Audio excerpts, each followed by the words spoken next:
malezi na ufundishaji au ujifunzaji. Saikolojia ya malezi na ufundishaji au ujifunzaji. Kipindi kilichopita tulijifunza kuhusiana na habari ya nguvu ya maneno, na leo tumekuja na kipindi kizuri cha saikolojia ya malezi na ufundishaji. Kama ndio mara ya kwanza kuona video hizi, tafadhali usisahau kusubscribe, kucomment kwa ajili ya kuzidi kujifunza zaidi. Saikolojia ni nini? Huenda ni neno geni kwako au huenda umeshawahi kulisikia lakini usifahamu ni nini. Tunapozungumzia saikolojia tunasema ni taaluma ya kisayansi inayojihusisha na uchunguzi wa mawazo, tabia, hisia na mchakato wa kimaadili au kiakili.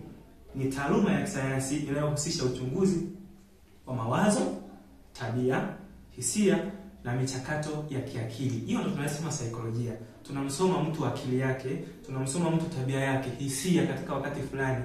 Hiyo ndio tunaita saikolojia. Na mara nyingi sana saikolojia inalenga katika matendo. Mtu anapofanya kitu fulani, tunakuwa tumeshamsoma ya kwamba huyu mtu atafanya kitu fulani baada ya kitu fulani kutokea. Lakini kingine ni fikra. Ndio maana unakuta kuna watu wanaitwa wanasihi. Hao watu wanasoma fikra za mtu kwa level hii aliyofikia, atakuwa anafikiria kitu fulani, na kwa kuwa anafikiria kitu fulani tufanye hivi ili huyu mtu akae katika kitu fulani. Lakini kitu kingine ni hisia. Saikolojia inatusaidia kufahamu au kubaini hisia. Lakini pia kufahamu jinsi urithi na mazingira vinavyoathiri mambo hayo. Kuna mchango wa mazingira katika saikolojia, kuna mchango wa urithi pia katika saikolojia. Tunapozungumzia saikolojia, kuna matawi mbalimbali ya saikolojia ambayo matawi hayo yanatusaidia katika saikolojia kwa ujumla.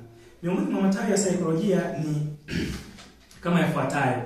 Kuna saikolojia ya makuzi ya mtoto, ambayo hii ndio tutakayojikita zaidi katika kipindi chetu na siku zijazo. Saikolojia ya makuzi.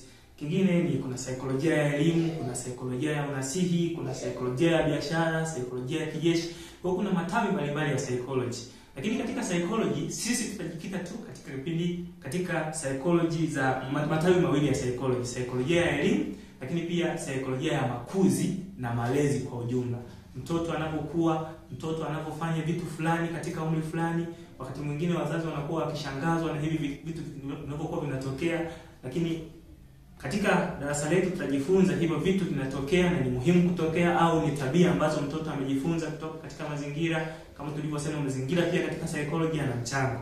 Tukishajiangalia hivyo vitu tutaweza kufahamu kwamba ni nini tufanye sasa baada ya kuona tabia fulani ya mtoto, kwa sababu hizo zote ni sehemu ya makuzi. Karibu katika kipindi kijacho ujifunze zaidi. Asante.